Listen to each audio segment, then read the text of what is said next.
Bom dia! Estamos de volta a mais um programa Questão Direito, o seu programa, a sua qualificação profissional jurídica, corretor, não vai perder toda quarta-feira, das 10 às 10h30, tá bom?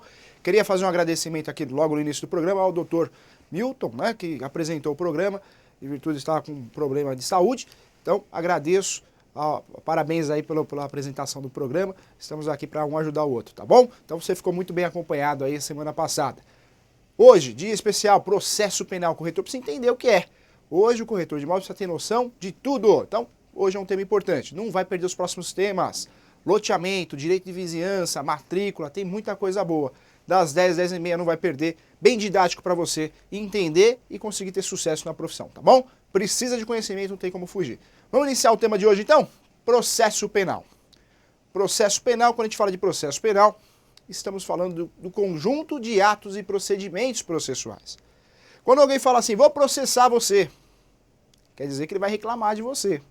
Esse processo pode ser judicial ou administrativo. Como assim, professor? Vou explicar. Tudo que é judicial é pelo poder público, o Estado, monopólio. Processo judicial é o monopólio do Estado. Só o Estado tem a jurisdição para fazer isso. Seja o processo comum ou o processo penal, né? Processo civil, questões cíveis, pecúnia, dinheiro, obrigação de fazer, uma ação de danos morais, uma ação de danos materiais, ação de despejo, que vamos falar no nosso próximo programa também, ação de uso capião, processo civil. Processo penal, existe um crime tipificado lá no Código Penal, crime tipificado. Depois a gente vai conversar sobre isso, quais os crimes que o corretor pode cometer. Então existe uma verdadeira divisão. Tudo que não é penal é cível. E que não for cível, pode ser trabalhista, justiça do trabalho, justiça especializada, é uma outra questão. Num programa anterior, se você procurar, você vai achar no nosso canal, da TV Cresce, você vai achar esse programa, a responsabilidade trabalhista do corretor. Né? Falando sobre isso. Ele tem responsabilidade trabalhista sim, precisa tomar muito cuidado com isso. Mas hoje o programa é processo penal. Por quê? Porque você tem que ter noção o que é um processo penal, como que funciona. E vou te fazer uma pergunta. Lá na hora que você pratica os atos iniciais e solicita certidões, por que sai uma certidão positiva? Porque você busca a certidão negativa do seu cliente. Por que sai uma certidão positiva? Distribuição criminal ou distribuição civil? Porque o sujeito está sendo processado. Só sai uma certidão positiva quando o sujeito tem um processo no nome dele. É isso, processo penal ou processo civil. Então vamos falar. Professor, o que é processo penal então? Olha o conceito básico do básico, bem didático para você guardar e entender. Processo é o conjunto de atos e procedimentos. Como assim, professor? Atos. Todos os atos que são praticados no processo são atos pré-determinados. Não tem aquele caminho da roça, aquele trem, o trilho de trem. Processo é isso, eu não posso inventar no processo. É a regra do jogo. Só falo no processo quando eu posso falar. Depois a gente vai falar das partes aqui. Não posso falar a hora que eu quero, não é a casa da sogra processo. Então vamos entender isso melhor. Processo é o conjunto de atos e procedimentos. Quando eu falo de processo, é oportuno falar também que eu tenho que falar de jurisdição. Processo e jurisdição está muito ligado. Por quê? Jurisdição, um juiz. Juiz do trabalho, professor, ele pode atuar na área civil? Não, não pode. O juiz criminal pode atuar no processo trabalhista? Também não pode. E por que não pode? Porque ele não tem jurisdição. Jurisdição é igual a limite. Vamos para um exemplo prático. A polícia em perseguição na fronteira com o Paraguai. Passou do Brasil para o Paraguai, passou a fronteira. A Polícia Federal pode atuar? Não pode atuar. E não pode atuar porque não tem jurisdição. Exatamente o juiz. O juiz ele tem uma jurisdição, ele tem um limite. Ele não pode atuar fora desse limite. Se ele atuar fora desse limite, ele não tem poder para isso. O Estado não está dando poder para isso. Ele atua, ele é juiz dentro do seu limite. Juiz do trabalho é só causas trabalhistas. Juiz civil é só civil. São responsabilidades diferentes. Lembra que a gente conversou sobre isso? Responsabilidade civil é uma coisa, pecúnia, dinheiro normalmente, obrigação de fazer, uso capião, inventário, divórcio, separação. Responsabilidade penal, crime tipificado no Código Penal. Responsabilidade trabalhista é outra responsabilidade. Relação de emprego, relação de trabalho, né? Onerosidade, subordinação, salário, é outra questão. Processo administrativo não é judicial, não é monopólio do Estado. Como assim, professor? Um exemplo de processo administrativo são vários que nós temos, né? Uma reclamação na OAB, processo administrativo. Uma reclamação do corretor junto ao CRES, Conselho de Classe. O CRES ele fiscaliza o corretor para que a profissão tenha uma credibilidade no mercado. Então, quando você tem uma reclamação aqui, vira um processo. Esse processo é judicial? Não, é administrativo. Com certeza você vai ter acesso a esse processo, porque necessita. Quando eu falo de processo judicial administrativo, nós temos que lembrar de dois princípios que está lá na Constituição Federal de 88. Contraditória e ampla defesa. E o outro princípio é o duplo grau de jurisdição. Vou repetir, hein? Contraditória e ampla defesa e duplo grau de jurisdição. Ah, professor, o que é isso? Não é difícil não, vou te explicar. Ó, quando o Detran manda uma cartinha na sua carta é difícil. Quando o Detran manda uma cartinha na sua casa, uma notificação, dando a chance de você recorrer àquela multa de trânsito. Por que o Detran faz isso? Ah, professor, porque o Detran é bonzinho. Não é bonzinho. Na verdade, como é um processo administrativo, ele é obrigado a seguir o princípio do contraditório e ampla defesa. No CRES, uma reclamação de você, vai ser apurada essa reclamação. Mas você tem direito de fazer uma defesa prévia? Tem o direito de fazer uma defesa prévia. Por quê? Tem que cumprir o contraditório e ampla defesa. Tem que ter o direito de se defender. O réu sempre tem direito à defesa. E depois vai ter um julgamento. Então, processo administrativo é uma coisa, processo judicial é outra coisa. Processo judicial é um monopólio do Estado. Nesse processo judicial nós temos divisões. A justiça especializada, direito do trabalho, a justiça civil e ainda a justiça processo penal, o direito criminal, tá? Hoje, direito criminal, vamos entender melhor isso. Quem são as partes, então? Quando eu falo das partes, dentro do processo penal, eu estou falando de autor e réu. Autor e réu. Outro termo muito utilizado, ó, presta atenção aqui. Outro termo muito utilizado. Requerente, requerido. Autor é a mesma coisa que requerente. Réu, requerido, mesma coisa que requerido. Vamos lá na Justiça do Trabalho, ó, aprender direito, ó. Na Justiça do Trabalho existe um outro termo. Quem é autor da ação é chamado de reclamante. Quem é réu na ação é chamado de reclamado. Vamos voltar para o processo penal aqui. Processo penal tem que ter autor, tem que ter réu. O processo penal, muitas vezes o Ministério Público atua como autor. Quando você assiste nos filmes que você gosta, os filmes jurídicos, os filmes de suspense, que existe uma condenação. Ah, o promotor de justiça está fazendo audiência. Em novela a gente vê isso. Porque normalmente, no processo penal, não no processo civil, o autor da ação é o Ministério Público. Ele exerce essa função também, além de outras funções também. O Ministério Público, ele, no direito penal, exerce a função de autor. Mas quem são as partes? Autor e réu. No processo penal, nós temos que lembrar sempre do Ministério Público aí, normalmente como autor. Ok? Vamos dar andamento, então. Outra coisa que eu quero falar para você. As fases processuais. Estamos falando hoje do processo penal, hein? Em breve falaremos sobre o processo civil, mas só para você ter noção. Levantou uma certidão do seu cliente, comprador, vendedor, locador, locatário, saiu essa certidão positiva, é porque o sujeito tem um processo criminal. A certidão negativa de distribuição criminal. Se saiu negativa, ótimo, não tem. Positiva, tem. A gente vai falar também sobre certidão. Tem muita coisa pra gente falar nos nossos próximos programas, hein? Fases processuais. Quais fases? Nós temos ritos processuais, né? Então vamos lá para cível. Na cível tem o rito ordinário e o rito sumário. Rito ordinário, na cível, hein? Esquece o processo penal agora.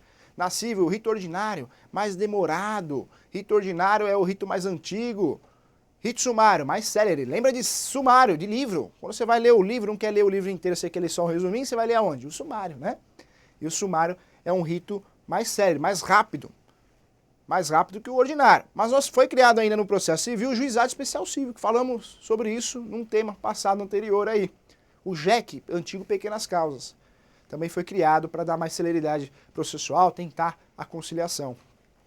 Isso no direito civil, processo civil. Vamos lá, voltar para o processo penal aqui, ó. E processo penal, hein? Também temos ritos processuais. Vai depender do tipo de crime. Se for um crime de menor potencial ofensivo, o rito, na verdade, vai cair também ali para o juizado especial civil, que pode... Civil não, juizado especial criminal, que pode virar uma transação penal. Como assim, professor?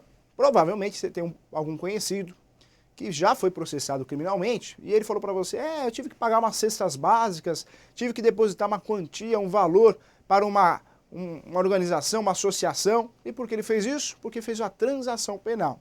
Quais os requisitos? Na verdade, tem que ser réu primário, né?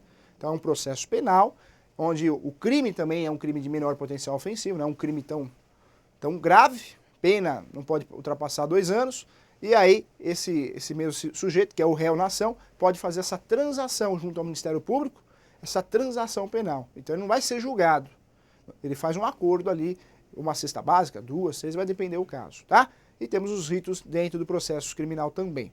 Outra coisa que eu tenho que te falar também, importante você saber ter essa noção. Quando eu falo de processo, tem o autor de um lado. No processo penal, normalmente como autor nós temos o Ministério Público. Do outro lado, o réu. Então, partes. Quem são as partes no processo? Autor e réu. O juiz seria um terceiro, que é o juiz para julgar. Ele que tem jurisdição, tem competência para julgar. Vamos lá. Mas para que o réu fique sabendo do processo, esse réu precisa ser citado, intimado. Ele precisa receber essa informação para poder se defender. Como que eu vou me defender de uma coisa que eu não sei? Tanto é que normalmente lá no civil, o sujeito recebe a chamada contrafé, a cópia da inicial. A cópia da inicial. No processo penal, ele também tem que saber do que está sendo processado para poder se defender e cumprir o princípio do contraditório e ampla defesa, que o mesmo ocorre também no processo administrativo, né? Processo judicial administrativo também ocorre. Esse sujeito, para que ele possa se defender, ele tem que ser citado ou intimado. Quais as formas, professor? No Brasil nós temos algumas formas de citação. A mais importante é oficial de justiça.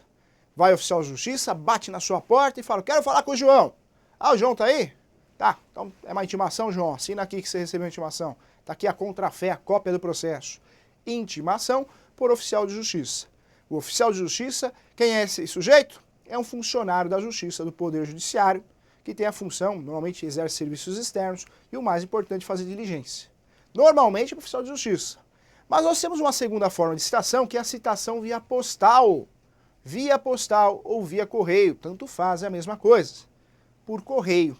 Então o sujeito recebe via correio, normalmente em AR, aviso de recebimento, né?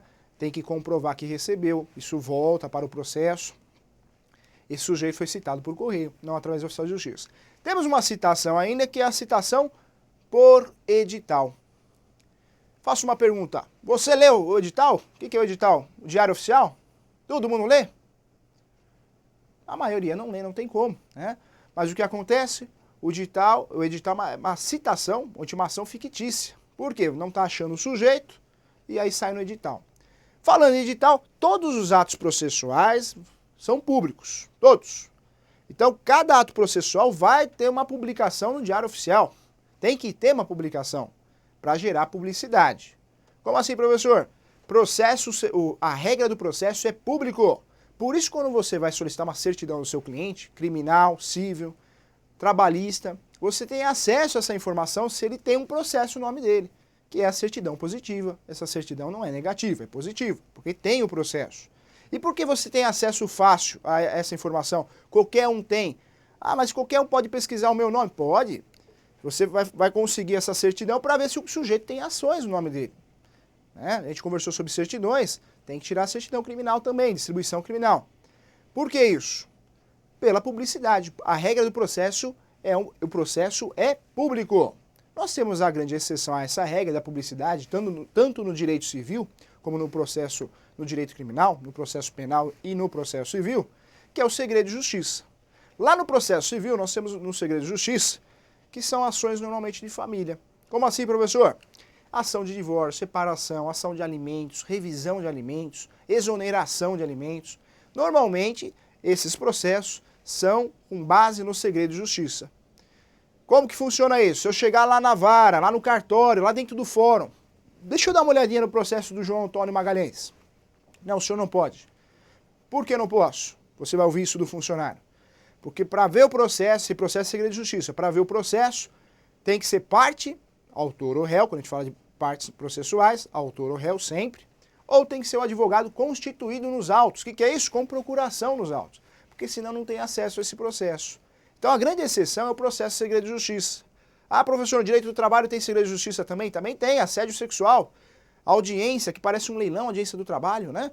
Tão cheia que é. Se você chegar numa audiência do trabalho, tentar abrir a porta e tiver trancada essa porta, o que acontece? É um processo de segredo de justiça. Então é importante ter essa noção, para você entender o contexto. A profissão do corretor de imóveis está muito ligada, de certa forma, à profissão jurídica do advogado. Ele precisa ter conhecimento, no geral, o básico do básico. O corretor tem que ter noção de tudo. Vamos buscar esse conhecimento. Bom, então, intimação. 3 formas, né? Oficial de justiça, via correio e edital, você já sabe o que é. Outra coisa que eu quero te falar. Se o processo tem o autor de um lado, o réu do outro, é sinal que houve a citação. Se houve a citação, o réu vai se defender. O processo começa com a inicial. Depois o réu tem direito de fazer a contestação, que é a defesa. Pode ter audiência ou não. Se tiver audiência, vai ser apurado os fatos. Além de tudo isso, o processo tem que ter provas. Todo processo, seja civil, seja trabalhista, seja criminal, é baseado em provas. Quais tipos de provas que temos, professor? Existem várias, mas as mais importantes aqui. Documental. Documental é prova. Por isso, capriche nesse e-mail. Esse cliente seu aí, que está te mandando e-mail, responda para ele, guarde os e-mails, seja organizado. E-mail já virou meio de prova. Né? Na verdade, tudo que é eletrônico hoje é reconhecido como meio de prova documental. Então, prova documental, papel, documento, e-mail. Prova pericial, perito. O perito é funcionário da justiça. Ele exerce a função, o juiz nomeia ele para praticar aquele ato. Quem pode ser perito? Contador, advogado, corretor, avaliador, é um perito. Quando o juiz chama você para trabalhar para ele, para exercer uma função para ele, naquele processo, naquele número de processo exato, você está exercendo a função de perito, tá? Então, perito também é uma forma de prova pericial, é uma forma de prova. Acabou? Além da documental, pericial, nós temos outros meios de prova, mas as mais importantes são essas. Tem que saber. A prova testemunhal também é muito importante, né? Testemunha. Quando a gente fala, você tem testemunha para levar no processo? É a testemunha, é aquela pessoa que viu os fatos, sabe? Tem noção dos fatos que aconteceram, seja no processo civil ou no processo. Testemunha também é muito utilizado lá no processo do trabalho, tá? Mas por que eu preciso do autor, preciso do réu, preciso da citação para que ele possa fazer a defesa, preciso de testemunha? Para que o juiz tenha condições, o juiz de direito, o juiz do trabalho, o juiz criminal, tenha condições de sentenciar. O juiz sentencia, julga, julgar é sentenciar. Só que sentenciar é a primeira instância, hein? Cuidado. Quando a gente fala de segunda instância, estamos falando de acórdão. E estamos falando de desembargadores também. Além de, quando a gente fala de terceira instância, nós estamos falando de ministros, e aí também acórdão. Então, sentença, julgar, mas é primeira instância, hein? Não vamos confundir isso. E essa sentença tem que ter requisitos também. O juiz tem que fazer o relatório, tem que contar um resuminho do fato, depois ele tem que fundamentar. Depois ele entra no chamado dispositivo, que é a conclusão. Aí ele julga, mas toda a sentença tem que ser fundamentada. O juiz tem que fundamentar. Tudo que ele julga ao seu favor ou contra, se você está no processo, ele tem que fundamentar. Não pode ser da cabeça dele, não. Tem que fundamentar. Ele vai fundamentar. Dessa sentença, nós temos o chamado um prazo para ocorrer o trânsito em julgado. Trânsito em julgado é o direito que o sujeito tem direito a recorrer. Como assim, professor? Quando sai a sentença, no direito civil, no processo penal também, existe um prazo para ocorrer o trânsito em julgado. O que é o trânsito em julgado, professor? É o direito a recorrer. Se você perdeu parte ou tudo, você tem direito a recorrer para que essa sentença seja reformada lá no Tribunal de Justiça, a segunda instância. Mas como que eu vou reformar essa sentença? Você vai reformar essa sentença se ganhar o recurso, claro, que vai conseguir a nulidade dessa sentença ou a reforma dessa sentença, mas pode perder também. Mas só pode recorrer quem perde parte ou tudo. Como assim, professor? A sentença que a gente acabou de falar, ela vai ser procedente, improcedente ou procedente em parte, ou parcialmente procedente, como muitos usam também. O que quer dizer isso? O autor, se ele ganhou o processo, procedente. Se ele ganhou 2 coisas, ele pediu 4, parcialmente procedente. Se ele perdeu, se o autor da ação perdeu a ação, improcedente. Quem comemora? O réu, né? Comemora porque, na verdade, não perdeu. Foi improcedente o processo. Quando eu falo de processo, tem um litígio no meio, uma pretensão. Então o autor pede, o réu se defende, o juiz julga, sentencia. Então, essa é a questão. Quando a gente fala no cível, aqui, vamos voltar para o cível. Sentenciou, eu tenho 15 dias para recorrer, que é o chamado recurso de apelação. No criminal, a mesma coisa. Se o juiz sentencia, eu tenho a chance de recorrer também. Então, cuidado, tem que ter noção disso. É a noção do processo no geral. E por que processo penal? Porque o corretor pode sofrer processo penal? A gente vai conversar sobre isso logo mais, tá bom? Então vamos para a pergunta aqui, chegou o grande momento. Questão X.